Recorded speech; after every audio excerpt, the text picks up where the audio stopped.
जय श्री गणेश। नमस्कार, मैं आचार्य संजय द्विवेदी। मेरे समस्त प्रबुद्ध दर्शकों का मेरे चैनल पर हार्दिक स्वागत है। प्रिय दर्शकों, आज मैं शनिदेव के महापरिवर्तन प्रभाव को लेकर आपके सम्मुख उपस्थित हूं। नवग्रहों में कर्म प्रधान देव शनिदेव जो सर्वाधिक लंबी अवधि के लिए किसी राशि में गोचर करते हैं, 2.5 वर्ष इनका गोचर काल होता है, जहां पर ये वक्री भी होते हैं, मार्गी भी होते हैं। इस प्रकार से इनका जो भ्रमण काल है वो 2.5 वर्षों का होता है। सर्वाधिक लंबी अवधि का गोचर काल भी होता है तथा सर्वाधिक राशियों पर इनका प्रभाव भी होता है।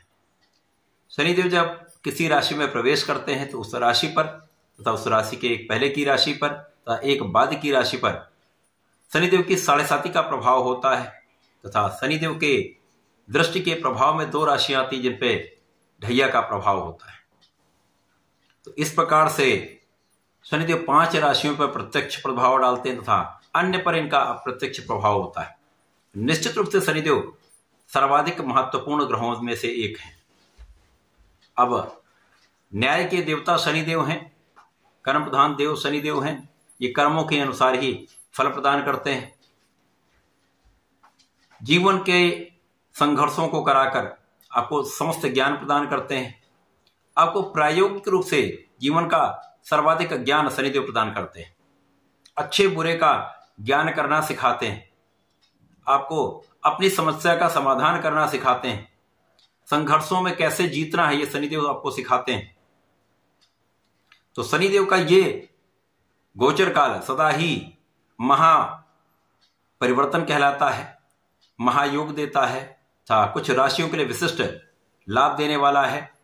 क्योंकि ये कर्म प्रधान देव हैं तो इनके भ्रमण काल में आप अपने कार्यक्षेत्र में कितनी उन्नति करने वाले हैं, आपके कार्यक्षेत्र में कितनी प्रगति होने वाली है, कितनी अपॉर्चुनिटीज आपको मिल सकती है, अवसरों से आप कितना लाभ ले पाएंगे, अथवा यदि कहीं पर संघर्ष का योग बन रहा है तो उससे आप कैसे पार पाएंगे, किन उपायों से आपको लाभ मिलेगा तथा इस समय में आप कितने धन का लाभ लेने जा रहे हैं, संपूर्ण विश्लेषण मैं करने जा रहा हूं।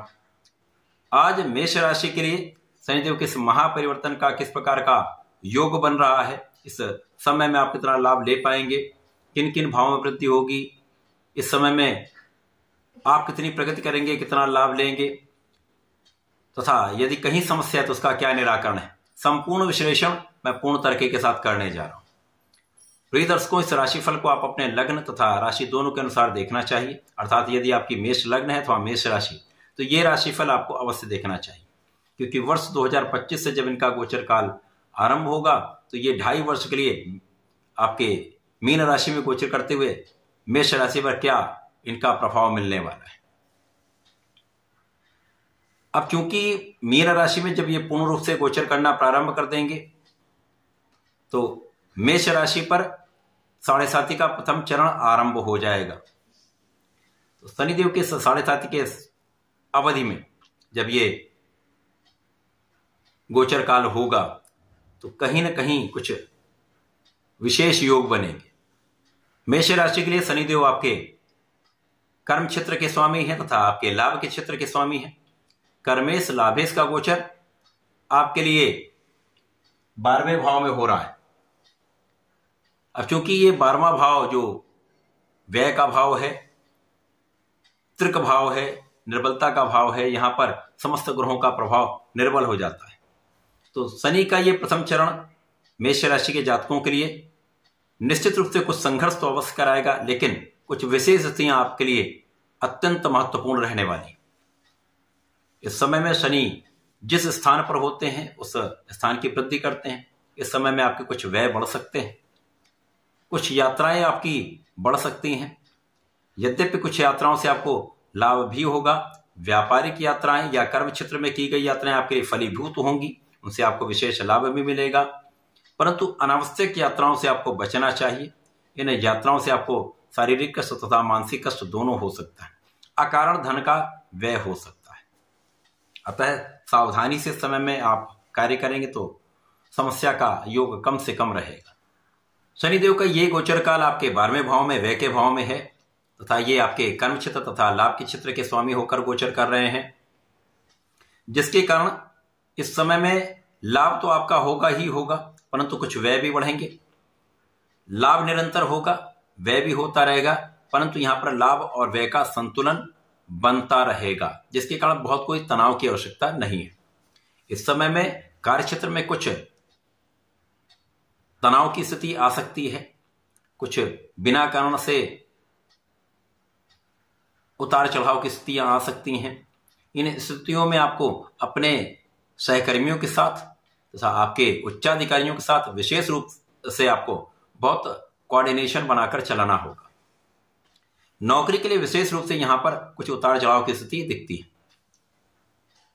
व्यापारिक भाव में जो लोग ऐसा व्यापार करते हैं जो देश विशेष से संबंधित है, अर्थात कहीं दूर दूर तक इनका लेन देन होता है, इंपोर्ट एक्सपोर्ट का काम है, तो यहां पर किसी प्रकार से समस्या का योग नहीं, धन का आगमन होगा, आपका कार्यक्षेत्र भी विस्तृत होगा।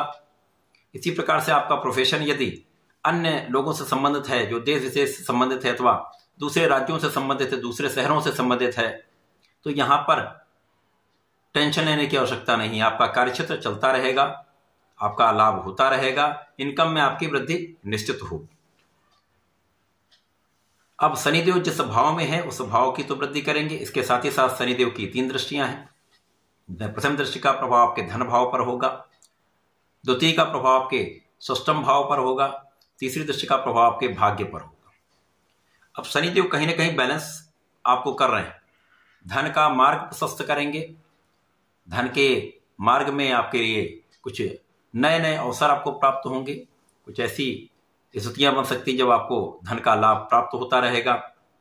यहां पर परिवार का पूर्ण रूप से सहयोग आपको प्राप्त होगा, परिवार के सहयोग से भी आपको लाभ मिलेगा, परंतु यहां पर परिवार से कुछ दूरी का होना संभव हो सकता है, कुछ समय के लिए दूरियां हो सकती हैं, परंतु यहां पर उनसे लाभ तथा आपको उनसे लाभ अवश्य होगा। शनिदेव का प्रभाव यहां पर आपको आपके शत्रुओं पर संपूर्ण विजय कराने वाला है, आपकी कानूनी समस्याओं में आपका पक्ष बलवान रखने वाला है। इस समय आप रोगों से भी मुक्त रहेंगे, मौसम के तथा कुछ सामान्य रोगों की संभावना हो सकती है, परंतु बाकी समय में आपका स्वास्थ्य अच्छा ही रहेगा। इस समय में ऋण की वृद्धि हो सकती है, तो जो लोग व्यापारिक कार्य के लिए ऋण प्राप्त करना चाहते हैं उनके लिए तो अच्छा समय है। अन्य लोगों को बहुत सोच विचार कर ऋण लेना चाहिए, क्योंकि ऋण की वृद्धि से तनाव तो होता है। लेकिन इस समय सर्वाधिक बलवान स्थिति आपकी इसलिए हो रही, कर्मेश तथा लाभेश का भाग्य पर दृष्टि का प्रभाव आपके भाग्य को प्रबल करने वाला है। निश्चित रूप से शनिदेव की तीसरी दृष्टि महाबलशाली होती है, तो आपके भाग्य का साथ आपको मिलता रहेगा, तो आप अपने समस्याओं से बाहर निकलते रहेंगे, आप अपने कार्यक्षेत्र में आगे बढ़ते रहेंगे। भाग्य के कारण आप अपने परिश्रम का संपूर्ण लाभ ले पाएंगे। तो कहीं पर कोई अवरोध, कोई समस्या, किसी प्रकार का कोई नेगेटिविटी यदि आ रही होगी तो उनका निस्तारण निश्चित रूप से हो जाएगा। आपके भाग्य की प्रबलता से आपके समस्त कार्य बनते चले जाएंगे। हो सकता है इस कार्य में कुछ देरी लग सकती है, कुछ अवरोध के बाद बनेंगे, परंतु आपको आपके कार्य में सिद्धि अवश्य प्राप्त हो। इस वर्ष में आपका कार्यक्षेत्र कुछ बीच में उतार चढ़ाव दे सकता है, परंतु बाकी समय में आपके कार्यक्षेत्र में आपकी निरंतरता, आपका परिश्रम आपके कार्यक्षेत्र में आपको वृद्धि कराने वाला होगा, आपको धन का लाभ अवश्य कराएगा, आपकी इनकम में वृद्धि अवश्य होगा। यद्यपि इस समय में कुछ व्यय होंगे जिसके कारण आप अपने सेविंग्स को उतना बढ़ा नहीं पाएंगे, परंतु लाभ की निरंतरता, इनकम की निरंतरता आपके लिए विशेष रूप से आपको इन समस्त व्यय पर बैलेंस बनाने का काम करने वाली। शनि का ये महत्वपूर्ण साल मेष राशि के लिए अत्यंत विशिष्ट प्रभाव देने वाला है। इस समय में आपको परिश्रम करना चाहिए, अपने कार्यक्षेत्र में निरंतर प्रयास करना चाहिए, कोऑर्डिनेशन बनाकर चलना चाहिए। विशेष रूप से नौकरी के क्षेत्र में आपको बहुत सामान्य रूप से व्यवहार करना चाहिए, धैर्य के साथ आपको आगे बढ़ना चाहिए। यदि आप ऐसा करते हैं तो बड़ी समस्या का आना नहीं होगा। इसी प्रकार से इस वर्ष, पूरे वर्ष में 12वें भाव में शनिदेव है, तो आपको प्रत्येक शनिवार को भगवान शनिदेव के मंत्र ओम प्राम प्रीम प्रोम सह शनिश्चराय नमः का कम से कम 1 या 3 माला का जप अवश्य करना चाहिए। संध्या के समय यदि हो पाए तो सरसों के तेल का दीपक शनि मंदिर में प्रज्वलित करें, उनका आशीर्वाद लें, समस्त कार्य बनेंगे, आपके लिए कोई बड़ी समस्या नहीं हो। तो ऐसा करके इस समय का लाभ लें। धन्यवाद, नमस्कार।